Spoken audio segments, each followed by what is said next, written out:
కలియుగ దైవం శ్రీ వెంకటేశ్వర స్వామి తిరుమలలో కొలువై ఉన్నాడు. ఆ తిరుమల వెళ్తే అన్ని ఆశ్చర్యకరమైన విషయాలు చాలా ఉంటాయి ఆ తిరుమలలో.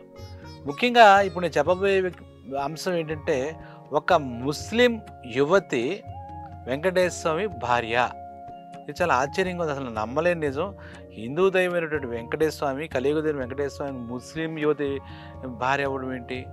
అంతేకాకుండా ఆవిడ ఆ తిరుమల దేవస్థానంలో కొలువై ఉందట నిలువెత్తి విగ్రహం.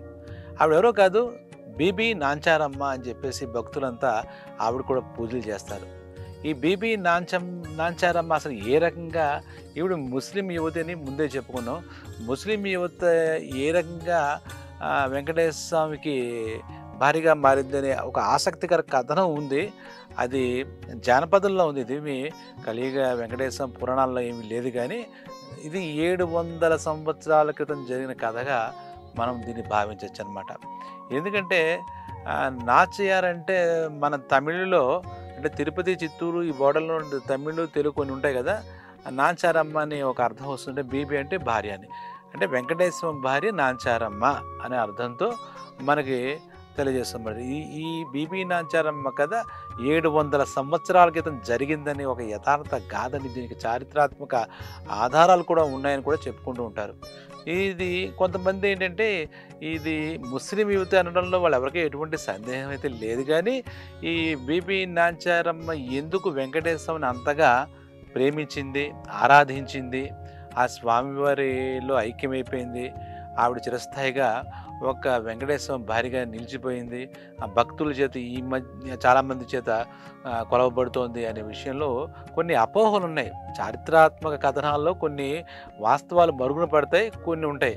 దీనికి మనం పెద్దగా ప్రమాణాలు వినుకోకలే, కానీ బీబీ నాంచారమ్మ అనే ఆవిడ తిరుపతి వెంకటేశ్వర స్వామికి ప్రత్యక్షంగా భార్య అనే విషయానికి అది అక్కడ ఏం జరిగింది. ఇక్కడ వెంకటేశ్వర కళ్యాణం మనం చూసి ఉంటాం పద్మావతి అమ్మవారితో, అదంతా తెలుసు. పద్మావతి వెంకటేశ్వర గురించి తెలుసు, ఆయన నిత్య కళ్యాణం జరుగుతూ ఉంటుంది వాళ్ళిద్దరి మధ్యలో ఈ బేబీ నాంచారమ్మ ఎవరంటే, ఆ కథలోకి వెళ్తుంటే ఒక్కసారి కనుక 700 ఏళ్ళ క్రితం వెళ్తే, అంటే ఇప్పుడు ప్రస్తుతం ఢిల్లీని, హస్తినాపురాన్ని అల్లావుద్దీన్ ఖిల్జీ అనే ఒక ముస్లిం రాజు పరిపాలించేవాడు అనమాట.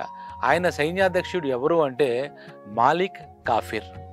ఆ మాలిక్ కాఫిర్ మామూలుగా ఇదంతా కథనమే, మొట్టమొదటి హిందువేట, కానీ అల్లావుద్దీన్ ఖిల్జీకి భయపడి మతం మార్చుకున్నాడు, ముస్లింగా మారాడు. మాలిక్ కాఫిర్ అనే వ్యక్తి యొక్క వాడి శక్తియుక్తులు చూసి అల్లావుద్దీన్ ఖిల్జీ సేనాధిపతి పోస్ట్ ఇచ్చాడు. ఆ మాలిక్ కాఫిర్ యొక్క కుమార్తె ఇప్పుడు మనం చెప్పుకున్నటువంటి బీబీ నాంచారమ్మ అనమాట. ఆవిడని ఆ రోజుల్లో సురతాని అనే ఒక పేరుతో ఆవిడ ఉండేదన్నమాట. ఈ నాంచారమ్మ అంటే చెప్పి, నాంచారం అంటే భక్తురాలు కాబట్టి బీబీ నాంచారమ్మ, ఒక భక్తురాలే వెంకటేశ్వర స్వామికి భార్య అయింది కాబట్టి బీబీ నాంచారమ్మ అనే ఆ పేరుతో ఆవిడ కొలవబడుతుందని చెప్పుకున్నాం కదా. ఈ సురతాని కూతురు, ఈ మాలిక్ కాఫిర్ కూడా చాలా కూతురు అంటే చాలా ఇష్టం అనమాట. ఈ అల్లావుద్దీన్ ఖిల్జీ అనేవాడు ఢిల్లీ సుల్తాన్, చాలా దుర్మార్గుడైనటువంటి చక్రవర్తి సుల్తాన్. అతను ఏంటంటే సేనాధిపతి మాలిక్ కాఫీర్కి అతను దైవం ఆల్మోస్ట్, అది ఎంత చెప్తే అంత. ఒక్కసారి ఏం చెప్తాడంటే, దక్షిణ భారతదేశంలో ఉన్నటువంటి దేవాలయాలన్నీ కొలగట్టి అందులో ఉన్నటువంటి ధన కనక వస్తు వాహనాలన్నీ తీసుకొచ్చేయమని చెప్పి ఒక ప్రాజెక్టు ఈ మాలిక్ కాఫిర్ కంటే ఈ బీబీ నాంచారి తండ్రికి చెప్తాడు. దాంతో ఇంకా అతను చెలరేగిపోయి మొత్తం హిందూ దేవాలయాల మీద దండెత్తి సైన్యంతో కలిసి వస్తూ ఉంటాడు. అలా వెళుతూ శ్రీరంగం అనే ఒక ఊరు వెళ్తాడు. అక్కడ శ్రీరంగనాథుడి విగ్రహం ఉంటుందన్నమాట. విగ్రహం అంటే శ్రీరంగనాథుడు కొలువై ఉంటాడు. ఆ శ్రీరంగనాథుడు చాలా పెద్ద గుడి, చాలా సంపద ఉన్న గుడి. ఆ శ్రీరంగనాథుడు కూడా చాలా ఆస్తిపాస్తులు ఉంటాయి. అందులో ప్రతి విగ్రహం కూడా చాలా పంచలోహాలతో చేయబడి చాలా అద్భుతంగా, చాలా కాస్ట్లీగా ఉంటాయి అన్నమాట. విలువైనటువంటి సంపద అక్కడ చాలా ఉంది. అక్కడ ఒక ఉత్సవమూర్తి ఉంటాడు, శ్రీరంగనాథుడు యొక్క ఉత్సవమూర్తి. అలా ఉంటే ఒక 4 అడుగులు, మంచి ఒక 100 కిలోల బరువు అన్నట్టుగా పెద్ద ఉత్సవమూర్తులు చూస్తే కళ్ళు చెదిరేంత అందంగా ఉంటుంది ఆ ఉత్సవమూర్తి యొక్క విగ్రహం.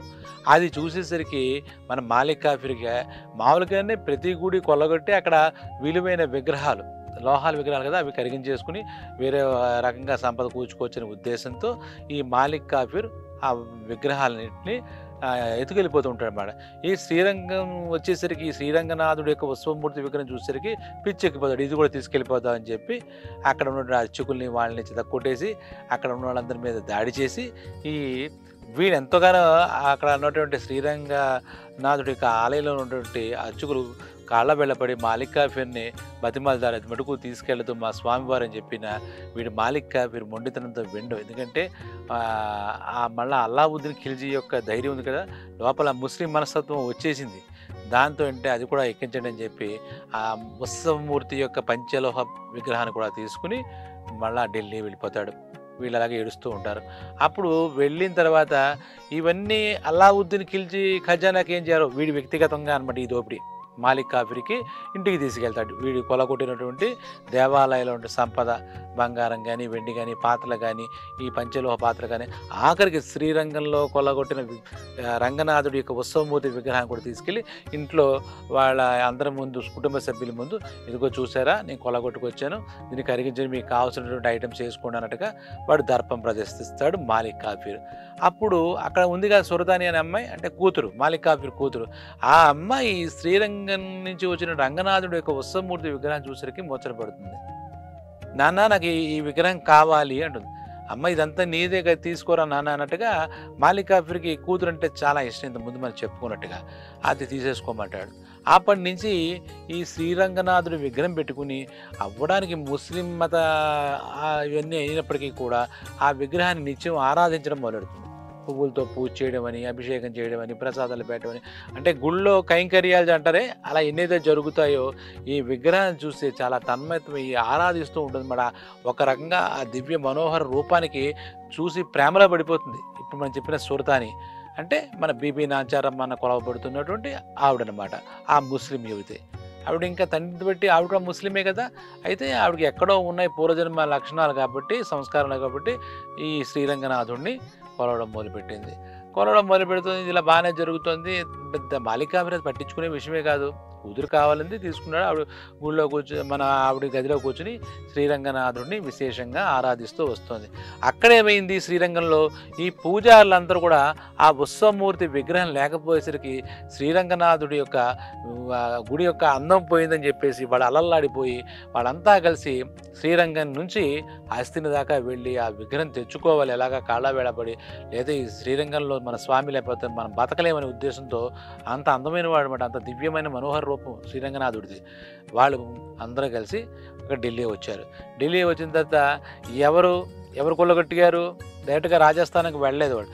ఈ మాలిక్ కాఫీర్ అనే సేనాధిపతి ఉన్నాడు కదా, వాడి ఇంటి దగ్గర వచ్చాడు. వాళ్ళ ఇంటి దగ్గరకు వచ్చి, అయ్యా మేము శ్రీరంగం నుండి వచ్చాము, శ్రీరంగ దేవాలయం అర్చకులం మేము, మాకు మీరు ఏదైనా చేయండి, మమ్మల్ని ఏమైనా చేయండి, కానీ ఒక్క చిన్న కోరిక ఉంది.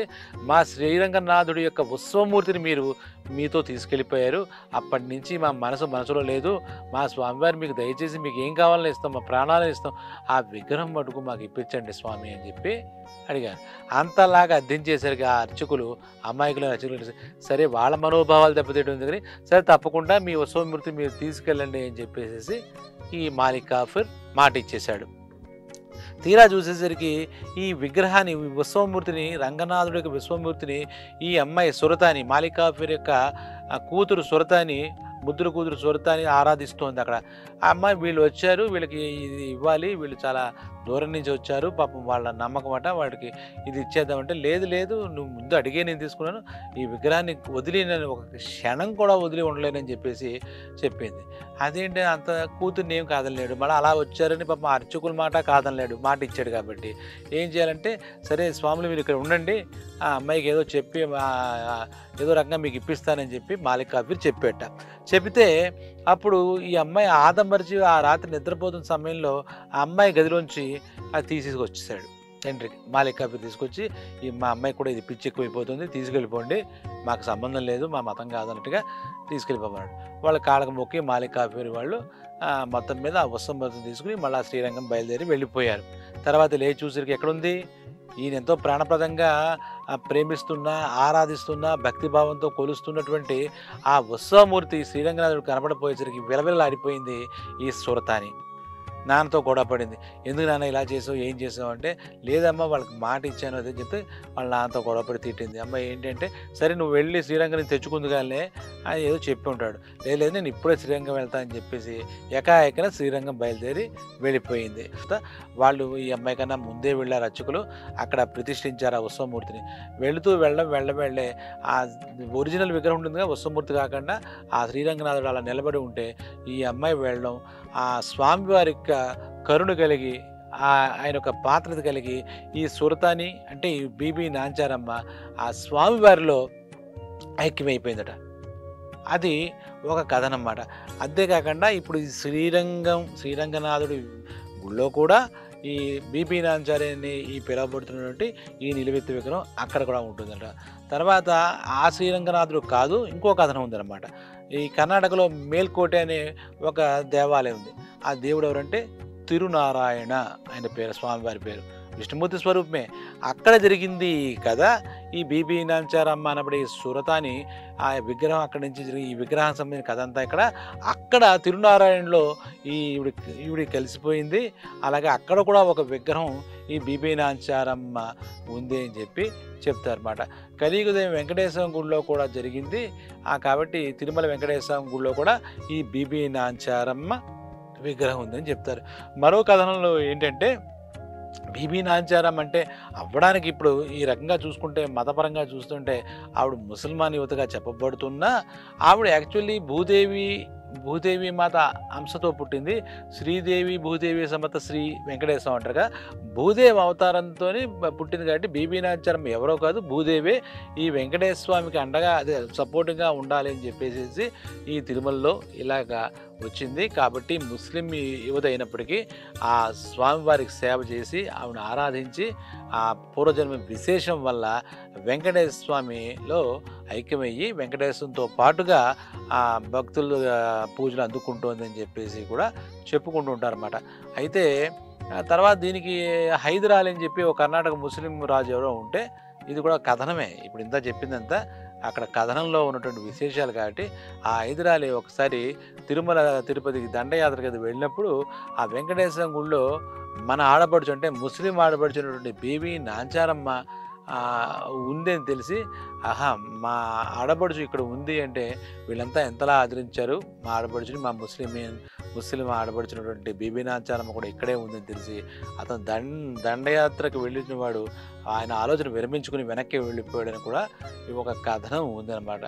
ఏ రకంగా చూసినా ఇవన్నీ శ్రీ వెంకటేశ్వరుడి లీలా వినోదాల్లో ఎన్నో భాగాలు. అక్కడ భగవంతుడి దగ్గరికి వెళ్ళి ఈవిడ ముస్లిమా ఇంకోట అని ఆలోచించవలసిన అవసరం లేదు. సాక్షాత్తు భగవంతుడైనటువంటి కలియుగదేవునటువంటి శ్రీ వెంకటేశ్వర అనుగ్రహం పొందిన ఒక భక్తురాగా చూడాలన్నమాట. అంటే ఆ నాంచారమ్మ అంటే కూడా భక్తురాలని అర్థం వస్తుంది. తుళక్కు నాచయార్ అని తమిళ్లో అంటారంటే తురక భక్తులు. ఇప్పుడు తిరుపతిలో కూడా చూస్తే చాలా విషయాల్లో వాళ్ళు అవ్వడానికి ముస్లిమ్స్ అయినా చాలా విషయాల్లో కైంకర్యాలు చేయడం విషయంలో కానీ వాటిలో కానీ ఆ ముస్లింల పాత్ర కూడా ఎంతో ఉంటుంది. భగవంతుడి దృష్టిలో ముస్లిమా హిందువా ఏముంటుంది? వెంకటేశ్వర దృష్టిలో అందరూ ఆయన భక్తులే, అందరికీ ఆయన అనుగ్రహం కావాలి. ఇప్పటికీ చూస్తే మన భారతదేశం గొప్పతనం అంటే చాలా దేవాలయాల్లో ముస్లింల తాలూకా ఇటువంటి విశేషాలు, అలాగే ముస్లిం దర్గాల్లో హిందూ దేవతల యొక్క విశేషాలు కూడా చూస్తూ ఉంటాం. కాబట్టి ఏది ఏమైనా బీబీ నాంచారమ్మ అనే ఒక గొప్ప భక్తురాలు, విష్ణు భక్తురాలులాగా ముస్లిం మతంలో పుట్టినప్పటికీ ఆయనలో ఐక్యమైపోయి ఈ తిరుపతిలోను ఇంతకుముందు మేల్కోటేలోను అలాగే ఇంకొక దేవాలయం చెప్పాం కదా ఆ శ్రీరంగంలోను 3 దేవాలయాల్లో ఆవిడ కొలువై ఉండి భక్తులందరి చేత పూజలు అందుకోబడుతోంది. స్వామివారి అనుగ్రహంతో ఆవిడ ఆ స్థిరస్థానం సంపాదించం. ఇది బీబీ నాంచారం. ఇప్పుడు మన అపోహలకు వెళ్ళిపోయి వాళ్ళు ముస్లిమ్స్ కదా ఇదని ఇప్పుడు అటువంటివన్నీ అవ్వాల్సిన అవసరం లేదు. వెళ్ళినప్పుడు ఇప్పుడు నేను చెప్పిన శ్రీరంగం కానీ తిరుమల కానీ అలాగే మేల్కోట ఆ బీబీ నాంచారమ్మను భూదేవిగా భావించి భక్తులందరూ కూడా ఆవిడ కరుణకి ఆవిడ పాత్రతకి ఆవిడకి సేవలు చేసి పూజలు చేసి అందరూ కూడా ఆవిడ అనుగ్రహానికి నోచుకోవాలన్నమాట. ఇది బీబీ నాంచారమ్మ అనే ఆవిడ విషయంలో ఇంతకుముందు చెప్పుకున్నట్టుగా జనపదాల్లో ఉన్నటువంటి కథలు కథనాలు. ఆవిడకు నమస్కారం చేసుకుందాం. కలియుగ దైవం వెంకటేశ్వర లీల ఎన్ని చెప్పుకున్నా తనివి తీరదు. మరో కథతో మళ్ళీ మీ ముందుకు వస్తాను. నమస్కారం.